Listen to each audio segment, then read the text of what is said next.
Boa tarde, mais um dia estamos aqui, sextou para a glória de Deus, e vamos ler o capítulo 5 de Tiago.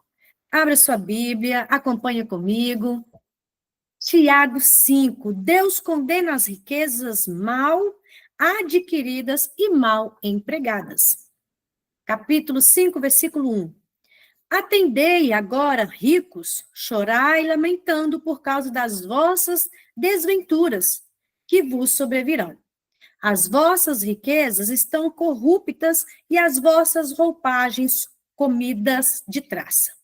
O vosso ouro e a vossa prata foram gastos de ferrugens, e a sua ferrugem há de ser por testemunho contra vós mesmos e há de devorar, como fogo as vossas carnes. Tesouros acumulastes nos últimos dias. Eis que o salário dos trabalhadores que ceifaram os vossos campos e que por vós foi retido com fraude está clamando. E os clamores dos ceifeiros penetram até os ouvidos do Senhor dos exércitos. Tendes vivido regaladamente sobre a terra, tendes vivido nos prazeres, tendes engordado o vosso coração em dia de matança. Tendes condenado e matado o justo, sem que ele vos faça resistência. Aí agora vem o título, a necessidade, bênçãos e exemplo da paciência. Então vamos comentar um pouquinho desse versículo até o 6. Ei, Kelly, paz do Senhor. Bom ter você aqui conosco. Comentar só um pouquinho desse versículo que é do 1 até o 6, que fala sobre essas riquezas, né? Sobre o dinheiro, como avaliar o poder do dinheiro. Aqui do versículo 1 até o 6, nós sabemos que o dinheiro hoje domina as casas de leis, os palácios dos governantes e as cortes do judiciário. O dinheiro é o maior Deus do século, o maior Deus deste mundo. Por ele as pessoas roubam, mentem, corrompem, casam-se, divorciam-se, matam e morrem. Nós sabemos que por dinheiro, né, como está os governantes, prefeitos, muitos vereadores, né, por causa do dinheiro, eles não preocupam com o povo, mas sim querem mais, mais e mais. O dinheiro é mais do que uma moeda, é um espírito, um Deus. Ele é Mamon, né? A palavra de Deus fala que, olha, ninguém pode servir a dois senhores. Ninguém pode servir a Deus e ao dinheiro. Ele é mais poderoso dono de escravos do mundo. O problema, gente, não é possuir dinheiro. Ter dinheiro não é pecado. Ser rico não é pecado. O problema é ser possuído por ele. O dinheiro é um bom servo, mas é um péssimo patrão. Não é pecado ser rico. Dinheiro é bênção de Deus, né? A riqueza. Davi, ele disse, riquezas e glórias vêm de Deus. Moisés disse que é Deus quem nos dá sabedoria para adquirir riquezas.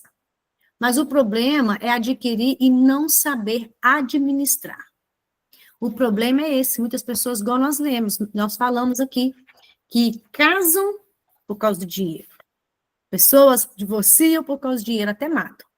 Né? Quantos nós vimos ladrões por causa de dinheiro matam. Então, infelizmente, o dinheiro o amor ao dinheiro que é errado. O amor ao dinheiro. Então, qual o destino final das riquezas? Tiago menciona as consequências do mau uso das riquezas.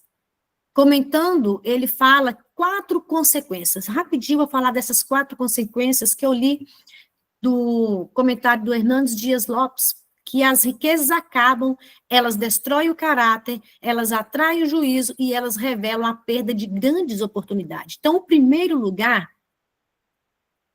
é aquele que colocou, olha, o tigrinho, esse jogo é um grande exemplo.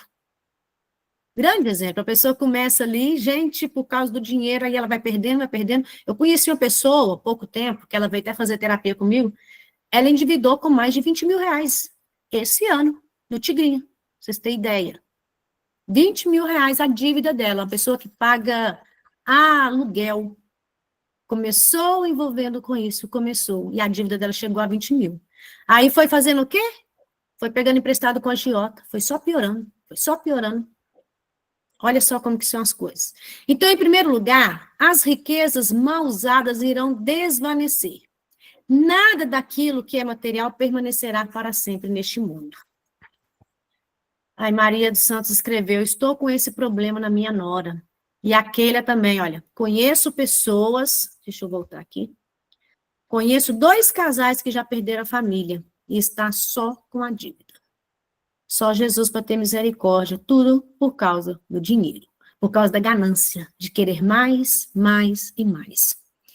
Então, o dinheiro, ele é presente nesse mundo. É grande tolice pensar que a riqueza pode trazer estabilidade de permanente. Ele passa, passa. Assim diz o apóstolo Paulo, manda aos ricos deste mundo que não sejam altivos, nem ponham a sua esperança nas incertezas das riquezas, mas em Deus. A nossa esperança tem que estar sempre em Deus. Além disso, a vida é passageira. Nós lemos, né, Tiago 4,4. Sois como um vapor que aparece por um pouco e logo desvanece. A vida passa tão rápido. Para que a gente ficar com essa ganância de dinheiro, né? Para que ter esse amor ao dinheiro? Aí, em segundo lugar, as riquezas mal usadas destroem o caráter. Nós vemos muito isso. Pessoas têm o caráter destruído por causa da riqueza mal usada. O vosso ouro e a vossa prata estão enferrujadas, e a ferrugem está testemunhando contra vós, e devorará as vossas carnes como fogo, que Tiago disse. Este é o julgamento presente na riqueza. O veneno da riqueza infectou a pessoa e ela está sendo devorada viva. A cobiça leva a pessoa a transgredir todos os outros mandamentos. Em terceiro lugar, as riquezas mal usadas acarretam o inevitável julgamento de Deus. Tiago viu não apenas o presente julgamento, as riquezas sendo devoradas e o caráter sendo destruído, mas também ele falou do julgamento futuro diante de Deus. E nós sabemos que Jesus é o reto juiz e ele julgará retamente. Todos vão comparecer diante do tribunal de Cristo para dar conta das vossas vidas.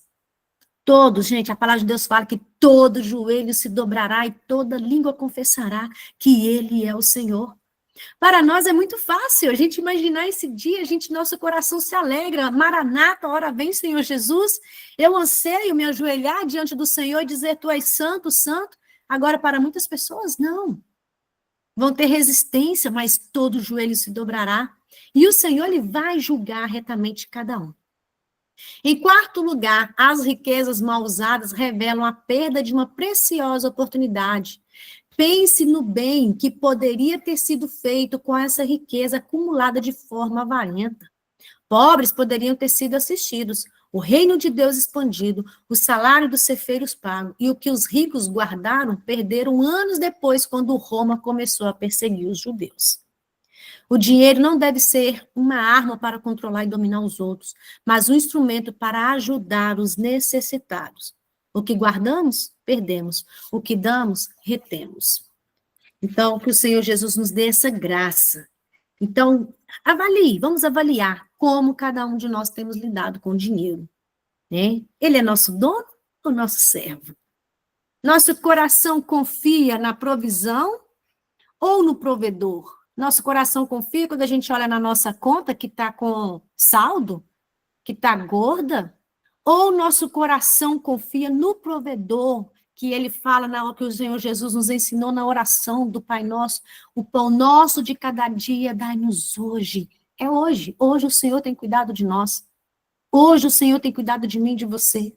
Por isso que está tendo muita crise de ansiedade, porque a pessoa está pensando tanto no amanhã, temos sim que fazer projetos, fazer planos, o Provérbios nos ensina, né? Salomão nos ensina, podemos fazer planos, mas com o nosso coração confiante em Deus, que a resposta certa sempre vem dele. Alguém quer comentar um pouquinho desses 6 versículos?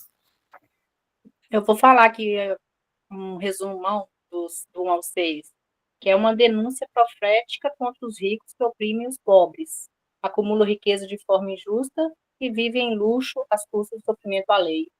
É uma passagem, um forte alerta de Deus, que Deus é justo e julgará toda exploração e ganância. Podemos ficar atentos, né? Deus tire isso dos nossos corações. Uau, glória a Deus. Jesus, ele é justo, né? E vai julgar sim. Glória a Deus. Aí agora nós vamos para o versículo 7.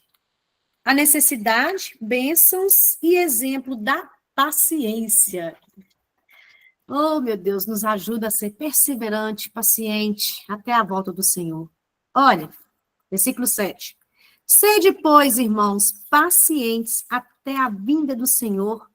Eis que o lavrador aguarda com paciência o precioso fruto da terra, até receber as primeiras e últimas chuvas. Sede vós também pacientes e fortalecei o vosso coração, pois a vinda do Senhor está próxima. Irmãos, não vos queixeis uns dos outros, para não serdes julgados. Eis que o juiz está às portas. Mais uma vez falando sobre juiz. Jesus, ele é juiz, né? Em todos os sentidos, olha. Irmãos, tomai por modelo no sofrimento e na paciência os profetas, os quais falaram em nome do Senhor. Eis que temos por felizes os que perseveraram firmes. Tendes ouvido a paciência de Jó? E viste que fim o Senhor lhe deu, porque o Senhor é cheio de eterna misericórdia e compassivo.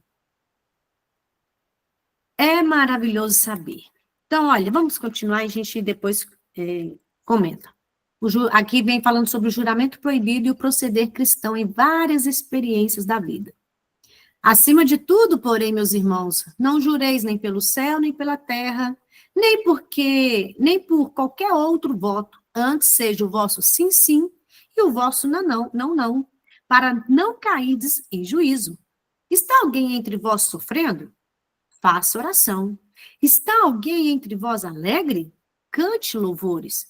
Está alguém entre vós doente? Chame os presbíteros da igreja e façam oração sobre ele, ungindo-o com óleo em nome do Senhor. E a oração da fé salvará o enfermo, e o Senhor o levantará.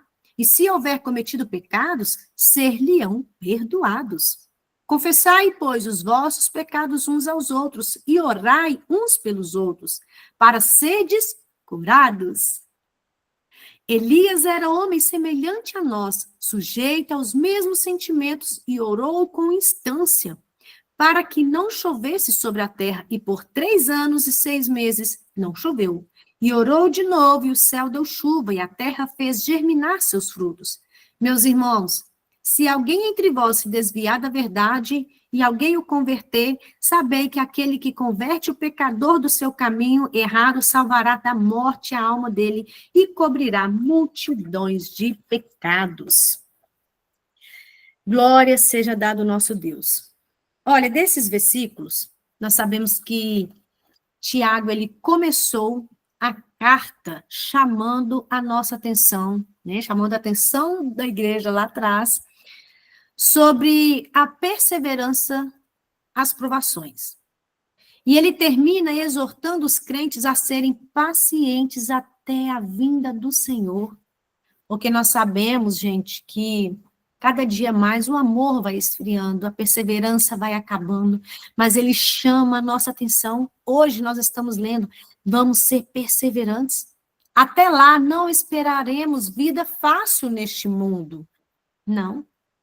Vamos perseverar até a vinda do Senhor, mas nós não vamos ter vida fácil. Devemos ser pacientes até Jesus voltar. As provas são o caminho da santificação e do aperfeiçoamento. É o caminho da maturidade. As provações vêm. Mas como podemos experimentar esse tipo de paciência até Jesus voltar? Tiago, ele deu exemplos. Deus, ele é tão lindo, tão maravilhoso, que ele instruiu, né, falando sobre a necessidade, e depois ele fala como agirmos. Deus, ele é maravilhoso demais. Então, ele fala que, olha, para nos encorajar, ele deu 3 exemplos de paciência. A paciência do lavrador. Alguém impaciente nunca pode ser agricultor. O agricultor planta a semente certa, no campo certo, no tempo certo, sobre as condições certas.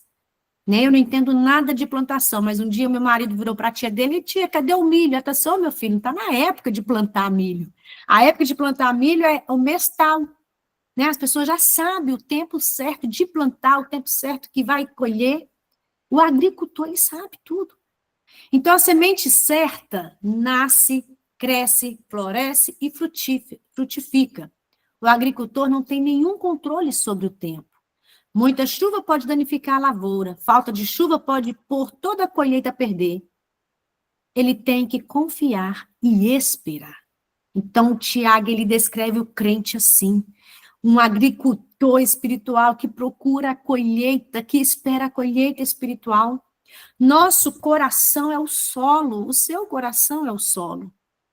Né? A semente é a palavra de Deus. Há estações para a vida espiritual, como há estações para o solo. Muitas vezes nosso coração ele se torna seco e cheio de espinhos.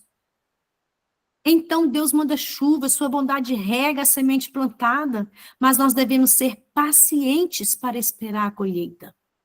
Então, né, aquela parábola que Jesus contou, que o semeador saiu e boa parte caiu entre os espinhos, coração duro.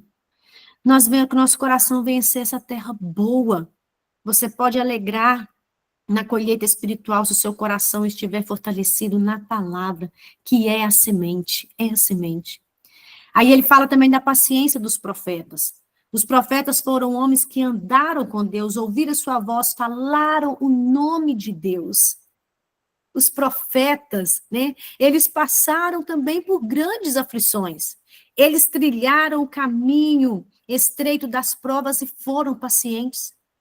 Nós devemos ter essa paciência deles, né? Falamos sobre, história de Isaías, de Jeremias. Gente, Jeremias, ele nem casou. Deus falou com ele, se você casar, você vai ver sua família sofrendo. Olha quantos sofrimentos Jeremias passou, o profeta, mas foi paciente. Então, quando você estiver enfrentando o sofrimento, não coloque em dúvida o amor de Deus, pois pessoas que andam com Deus como você também vão passar aflições. Seja paciente. Deus não nos poupa das aflições, mas Ele nos assiste diante das aflições. Saiba que Ele está com você nesse momento de aflição. Sabe que nem o próprio filho dele ele poupou, o próprio filho dele se entregou, mas para quê? Para nos salvar, para nos libertar, para nos perdoar, para nos ligar novamente ao Pai. Então entenda que mesmo em momento das aflições, mesmo no deserto, é no deserto que Deus envia maná, é no deserto que Deus abre o mar vermelho para você passar, é no deserto que Ele coloca o quê? A nuvem para proteger você do sol, e à noite Ele coloca a tocha de fogo para te aquecer. Então, em meio às suas aflições, o Senhor está com você. Não desiste, não desiste. Então, quanto mais conhecemos a Bíblia, mais nós podemos nos consolar em nossas aflições. Quanto mais você conhecer a palavra de Deus, mais você pode se consolar diante das tribulações que você tem passado. E o outro exemplo de paciência, quem mais não poderia ser sobre Jó? Todas vocês conhecem a história de Jó. Paciência de Jó. Ah, gente, Jó, ele perdeu tudo assim, ó, de uma vez. Nós imaginamos 10 filhos, perdeu os 10 filhos de uma vez. E ele permaneceu firme. Ele permaneceu firme diante daquela prova, diante daquela luta. Não podemos perseverar a não ser que haja provas em nossa vida. Não tem como. Não há vitória sem luta. Né? Não há alegria se não passar por um momento de tristeza. Não há picos sem vales. Se desejamos a bênção, temos que estar preparados para carregar o quê? O fardo dessa vida e entrar nessa guerra. Olha o Jó, né? As circunstâncias estavam contra Jó, os homens estavam contra ele, até a esposa dele ficou contra. Seus amigos foram lá para consolar, começou a acusá-lo. Jó, ele provou, gente, acho que da pior dor, provação do mundo, que é perder os filhos e ainda ficar doente daquele jeito que ele ficou. Ficou lá no chão, se coçava com cacos. Mas ele provou também o amor de Deus, o amor a Deus. Ele foi paciente, Jó esperou pacientemente no Senhor e Deus o honrou.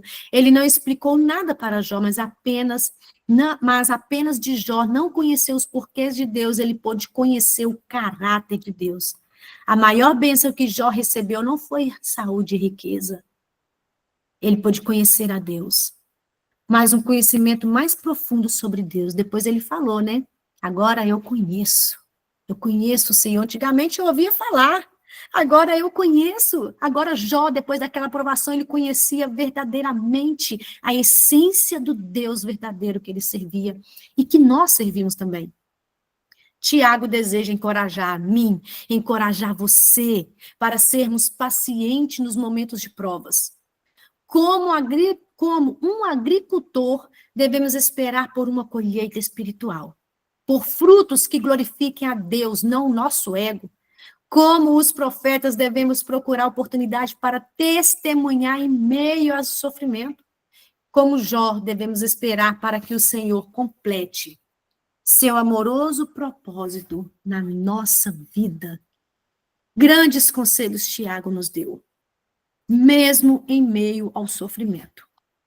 Que o Senhor nos dê essa graça de sermos pacientes para perseverar até a vinda do Senhor. Até a vinda do Senhor. Alguém deseja comentar sobre esses versículos que nós lemos da paciência? Fique à vontade. Eu fiquei refletindo quando você falou. Dá para me ouvir? Eu fiquei refletindo quando você falou sobre Jó, né? Que ele não conhecia Deus. Só o conheceu depois daquele processo que ele viveu. Aí eu pensei assim, o interessante é que na prova, Deus quer que Satanás saiba que nós o conhecemos também. Como é que Satanás vai conhecer a nós? Como é que Satanás vai saber que nós conhecemos Deus se nós não passarmos pelas provas? Então, as provas são necessárias para que Satanás saiba que nós o conhecemos, porque Deus já nos conhece. Agora, Satanás precisa saber que nós o conhecemos e, para isso, precisamos passar pelas provações. E eu estou conseguindo entender muitas coisas agora nesse meu momento de luto, né? Esses 7 meses que meu filho foi assassinado pelo ex-patrão, e Deus ele tem me conduzido assim de uma forma maravilhosa, que eu estou conseguindo ver a vida de uma outra forma. As experiências que Deus está me dando no grupo da Fabi está me ajudando muito, a Karina está me ajudando bastante, e eu estou conseguindo enxergar a vida com mais beleza, entender os planos e os projetos de Deus através dessa minha dor, através dessa minha luta.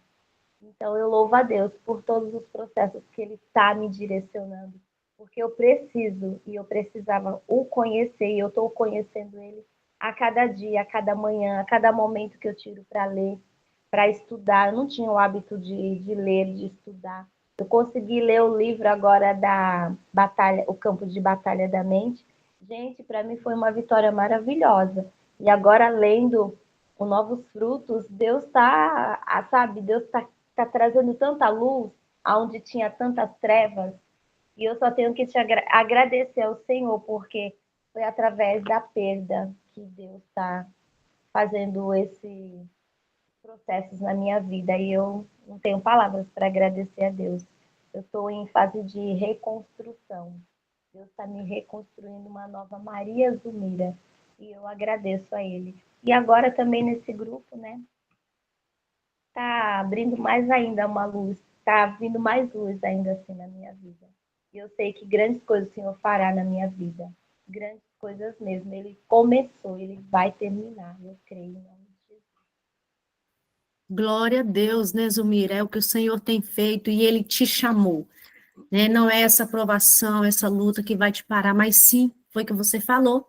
Está aprendendo mais, está reconectando, está entendendo o agir de Deus, como Jó, né? Antigamente, Jó falou, eu só ouvia falar, mas hoje hoje eu conheço o Senhor verdadeiramente. Que através da dor que você passou, você possa ganhar, testemunhar e ganhar muito, e trabalhar com muitas pessoas que também enfrentam o luto, né, tão doído, principalmente de um filho. Então, que o Senhor Jesus continue te capacitando, te fortalecendo nessa caminhada, em nome de Jesus. É um prazer, a gente faz parte, né, do grupo intencionalmente, que é 5h50 da manhã, gente, da Fabi, e depois desse grupo lá, Deus colocou no meu coração, nós abrimos esse daqui, né, essa leitura também, muitas mulheres não tinham hábito de leitura, aqui nesse grupo nós já lemos mais de 6 livros, e graças a Deus, é assim, a gente vai amadurecendo. Igual no livro que a gente está lendo, nós estamos sendo confrontadas todos os dias, porque tudo é colheita. Às vezes olhamos para o espelho, eu não estou gostando do que eu estou vendo, mas o que eu plantei lá atrás? O que eu plantei lá atrás para eu estar do jeito que eu estou hoje? Ou atitude, tudo, gente, é semeadura, palavras, ações, atitudes, pensamentos, tudo nós estamos semeando. A palavra de Deus fala, de Deus não se zomba, tudo que planta vai colher. E para finalizar o livro de Tiago, ele fala, gente, 7 vezes no parágrafo dos versículos 13 ao 17, sobre oração. Que ele menciona sobre oração. Um cristão maduro, uma cristã madura, que nós estamos aqui para amadurecer a cada dia, é aquela que vive uma vida plena de oração diante das lutas da vida. Em vez de ficar amargurada, desanimada, reclamando, ela coloca diante de Deus e Deus responde o seu clamor. Tiago escreve uma carta prática e por isso ele começa e termina essa carta com oração. Desperdiçamos tempo e energia quando tentamos viver a vida sem oração. Nós perdemos tempo, desperdiçamos energia quando a gente quer viver sem oração. Não tem como viver sem oração. Não tem como. Tiago nos orienta a orar pelos que sofrem, devemos orar pelos enfermos, devemos orar uns pelos outros. Então, devemos crer na eficácia da oração, orar pelos desviados. Olha só, grandes orientações que Tiago nos dá. Então, Deus levantou a mim, Deus levantou você, para sermos mulheres de oração. Não vamos tentar vencer com a força do nosso braço, mas sim colocar diante de Deus toda a nossa súplica, orar todo momento, orar sim, buscando o Senhor incessantemente, incansavelmente, orar uns pelos outros, pelos enfermos, pelos desviados. Coloque a sua súplica, as suas necessidades no Senhor dos Exércitos. Amém? Mais algum comentário? Achei interessante o 13, né, que ele fala, está alguém sofrendo, faça oração, está alguém alegre, cante louvores. Então, de qualquer forma, o cristão tem que ter sua vida em adoração a Deus, né? Em adoração a Deus, todo momento. Todo momento. Celebrar, né? Quem está alegre, cante louvores. Se está sofrendo, está triste, ore. Né? Em Tessalonicenses 5,17, se não me engano, orai sem cessar. Não é ficar o dia inteiro ajoelhado, orando, não. É o tempo inteiro. Tem vezes que eu estou ali em cima, hoje de manhã, hoje eu estava colocando roupa para bater, o Tiago, mãe, por que você está orando? Eu falei assim, o tempo todo tem que estar orando, meu filho.